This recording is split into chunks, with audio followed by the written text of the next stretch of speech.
Good morning class.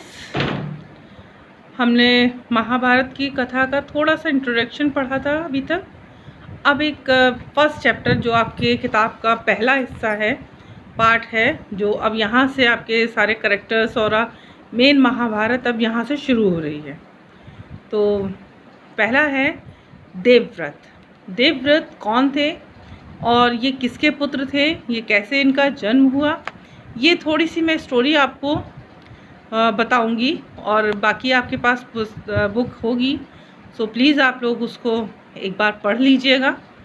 यहाँ जो है गंगा, जो जिनको हम लोग गंगा माँ बोलते हैं, हमारे यहाँ इलाहाबाद की संगम में एक नदी है, इन्हीं को यहाँ पे कहा गया है। गंगा जो है एक सुंदर युवती के रूप में नदी के तट पर यानी कि किनारे पर वो खड़ी थी, और उनको देखकर जो राजा थे शांतनु, उन्होंने उनको, क्योंकि वो बहुत खूबसूरत थी, बहुत ही सुंदर थी, तो उनको देखकर वो उनका मन मोह लिया उन्होंने। और राजा शांतनु का मन हुआ कि अब मैं इनसे विवाह करूँगा। तो उन्होंने उस सुंदरी से कहा कि मैं आपसे विवाह करना चाहता हूँ, क्या आप मुझसे विवाह करेंगी? तो शांतनु जी, गंगा ने शांतनु के सामने एक शर्त रखी कि मैं आपसे विवाह तो करूँगी, लेकिन आपको मुझे कुछ वचन देने होंगे, जिसके बाद ही मैं आपसे विवाह करने के लिए तैयार होंगी। और उन्होंने अपनी कुछ शर्तें रखी, कुछ वचन लिए कि आप मुझसे आजीवन, पूरे जीवन भर मुझसे मेरे किसी भी कार्य को कारण करने का कभी भी कोई कारण नहीं पूछेंगे कि मैंने ये काम क्यों किया। और राजा शांतनु ने बिना सोचे समझे उनको ये वचन दे दिया कि हाँ, मैं आपके किसी भी कार्य में कभी भी हस्तक्षेप नहीं करूँगा। और इस तरह जो गंगा थी, उनका विवाह राजा शांतनु के साथ हो गया। और इसके बाद गंगा उनके महल में आई, वो पति पत्नी की तरह रहने लगे। गंगा से शांतनु के पुत्र हुए, और गंगा जो है हंसती मुस्कुराती हुई जाती थी, और बहती हुई गंगा की धारा में, नदी की धारा में, उस एकदम नवजात शिशु को वो नदी की धारा में प्रवाहित कर आती थी, और फिर उसी तरह हंसती हुई वापस महल में आ जाती थी। इसी दौरान राजा शांतनु रोज़ उनके इस काम को देखते थे, लेकिन क्योंकि वो उनको वचन दे चुके थे कि वो उनके किसी भी कार्य में कभी भी कोई हस्तक्षेप नहीं करेंगे, और उन्होंने हस्तक्षेप नहीं भी किया। इसके पश्चात उनके जो 8वीं संतान, जिनको कि हम लोग देवव्रत के नाम से जानते हैं, जो आगे जाके भीष्म के नाम से भी प्रसिद्ध हुए, तो आप लोग ज़्यादातर भीष्म के नाम से आप उनको जानते हैं। तो उनका जो जब जन्म हुआ, और वो जब वो नदी में प्रवाहित करने गंगा, उनकी माँ उनको नदी में जाने लगी, तो शांतनु ने उनको रोक लिया और कहा, आप कैसी माता हैं कि एक नवजात शिशु को, जिसने अभी अभी जीवन में पहला कदम रखा है, इस संसार में पहला कदम रखा है, और आप उसको नदी की धारा में बहा देती हैं और उसको मृत्यु के हवाले कर देती हैं, ऐसा क्यों करती हैं?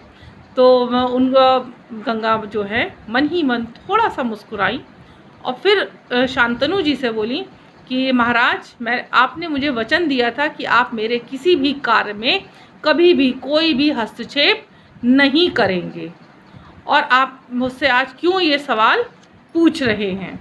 तो उन्होंने कहा कि मैं एक पिता हूँ, आप मेरे बच्चों को इसी तरह गंगा की धारा में प्रवाहित कर देती हैं, नदी की बहती हुई धारा में, तो मैं कैसे जो है इसको बर्दाश्त कर पाऊँ। तो उन्होंने कुछ नहीं कहा, और उन्होंने ये कहा कि अब मैं आपके साथ नहीं रह सकती, क्योंकि आपने अपना दिया हुआ वचन तोड़ दिया। और इस तरह वो उनसे ये कहकर जो 8वां पुत्र यानी कि देवव्रत था, उसको अपने साथ ले गई, और उनको ये वचन दे के गई कि जब आपका पुत्र आपके साथ जो है राज का संभालने लायक हो जाएगा, तब मैं आपको लाके आपका पुत्र सौंप दूंगी। और वो इस तरह से कहकर वो चली गई। और अपने साथ शांतनु को ले गई, उनका लालन पालन किया, उनको सारी शिक्षाएं दी, सभी तरह का जैसे कि आपके युद्ध में पारंगत बनाया और राजकाज की पूरी जानकारी दी, शास्त्रों की पूरी जानकारी दी, सब कुछ उन्होंने बहुत अच्छे से उस बच्चे को सिखाकर उन्होंने तैयार किया। एक दिन राजा शांतनु गंगा के जाने के बाद जो थोड़ा अशांत हो गए थे, नदी के किनारे इसी तरह खड़े हुए थे और वहाँ उन्होंने देखा कि एक नवयुवक अपने तीरों से जो है गंगा की धारा को उसने रोक दिया है। तो उनके मन में ये आया, इतना गठीला, इतना सुंदर, इतना जो है अच्छा जो बच्चा है, ये किसका बेटा है, कौन है, ये कौन है। तो उन्होंने ये देखा और उसके पास जब गए तब सामने से देखा कि गंगा यानी कि उनकी पत्नी और देवव्रत की माता वो उनके पास आई और राजा शांतनु से कहा कि महाराज, ये आप ही का पुत्र है देवव्रत, जिसको कि आपने आपके हिसाब से मैं लेकर आई थी और मैं आपसे ये वचन देकर आई थी कि मैं आपके पुत्र को आपके लायक, आपके साथ खड़े होने लायक जब बना दूंगी तो आपको वापस लाकर सौंप दूंगी। और वही मैंने आज किया है। आपका पुत्र अब आपके साथ आपके राजकाज में कंधे से कंधा मिलाकर जो है चलने के लिए तैयार है। और गंगा उनको बताया कि उनको जो है शास्त्र ज्ञान शुक्राचार्य के मुकाबले पे है और रण कौशल उन्होंने जो है परशुराम के मुकाबले का कर लेते हैं।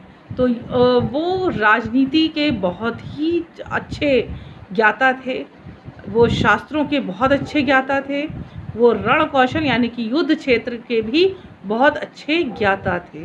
यानी कि उनको हर तरह से गंगा ने बहुत ही अच्छा एक इंसान, एक नवयुवक या ये कहे राजकुमार बना के उनको राजा शांतनु के हाथों सौंप के वो चली गई। तो ये था आज आपका देवव्रत का पहला जो है चैप्टर, मैंने ये यहाँ पे आज ख़त्म किया है। सो अब आप इसके आगे का जब पढ़ेंगे उसके मैं क्वेश्चन आंसर आपको दूंगी। लेकिन एक और आप लोगों के लिए थोड़ी सी इन्फॉर्मेशन कि फ्राइडे को आपका एक टेस्ट है जो कि 20 नंबर का जो क्लास टेस्ट होता था, हमेशा से होता आया है। तो आप लोग फ्राइडे को एक पेपर पेन के साथ रेडी रहिएगा और उस पर आपका नाम, क्लास, सेक्शन और आप अच्छे से लिखकर तैयार रखिएगा, क्योंकि आपके पास जो क्वेश्चन आएंगे वो मात्र आपको मुश्किल से मुश्किल 15 से 20 मिनट मिलेगा। उतने में आपको उसको कंप्लीट करके मुझे तुरंत के तुरंत शो करना है। Clear? Okay class, thank you.